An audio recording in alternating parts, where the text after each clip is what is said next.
الحمدللہ رب العالمین والصلاة والسلام علی یا رسول کریم اما بعد فاعوذ باللہ من الشیطان الرجیم بسم اللہ الرحمن الرحیم۔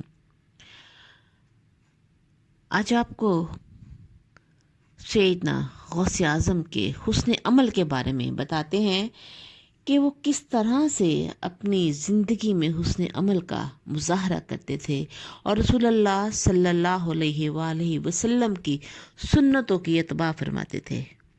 حضرت غوث اعظم رحمہ اللہ اپنے گھر کا سودا سل خریدنے کے لیے خود بازار تشریف لے جاتے تھے، اور جب کبھی سفر میں جاتے تو منزل پر پہنچ کر اپنے ہاتھ سے آٹا گوندھ کے روٹیاں پکاتے اور تقسیم کرتے تھے اپنے ساتھیوں کو۔ خادم کہتے تھے کہ حضور ہم یہ کام کر لیں گے، آپ تکلیف نہ کریں، لیکن آپ رحم اللہ نہ مانتے اور فرماتے کہ اگر میں کر لوں گا تو کیا حرج ہے۔ جب کبھی آپ کی زوجہ محترمہ میں بیمار ہوتی تو آپ گھر کا سارا کام خود کرتے تھے، گھر میں جھاڑو دے لیتے، آٹا گوندھ لیتے، روٹیاں پکا لیتے۔ اکثر اوقات پانی کا گھڑا کندھے پر رکھ کر کنویں پہ بھی لے جاتے اور پانی بھر کے لے کے آتے۔ آپ کی خوراک تو بالکل سادہ تھی اور بہت کم کھاتے تھے۔ اکثر اوقات یہ تھا کہ دن رات میں ایک ہی دفعہ کھانا کھاتے تھے، اور بعض اوقات کھانے میں گوشت، گھی اور دودھ بالکل چھوڑ دیتے تھے۔ حضرت غوث اعظم نے رسول اللہ صلی اللہ علیہ وآلہ وسلم کی سنتوں کی پیروی کی، اور آپ کی پیروی میں حضرت کے حلفاء اور مریدوں نے بھی سادہ طرز زندگی اختیار کر لی تھی۔ روکھی سوکھی روٹی ان کی خوراک تھی۔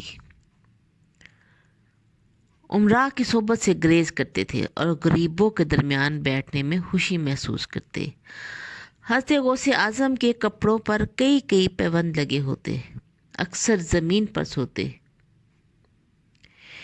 ایک مرتبہ آپ کے ایک خوشحال مرید کو کسی مسافر نے مزدور سمجھ کر اپنا بھاری بستر اٹھا دیا، تو وہ بہوشی اٹھا کر مسافر کی منزل مقصود تک پہنچائے۔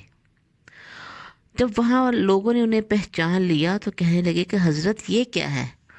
تو کہنے لگے مسلمانوں کی خدمت ہی میرا فرض ہے۔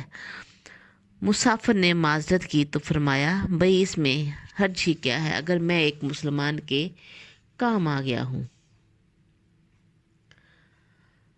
سیدنا غوث اعظم کی فطرت میں حد درجہ حیا تھی۔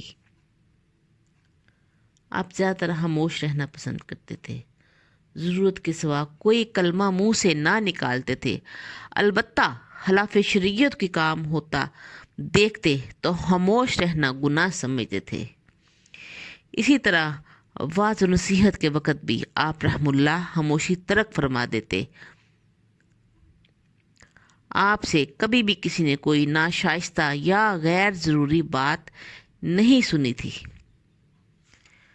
آپ انتہائی کم گو تھے اور غور و فکر میں اپنا وقت گزارتے تھے۔ اللہ ان بزرگان دین کے طفیل ہمیں بھی دین اسلام کی سمجھ اور محبت عطا فرمائے۔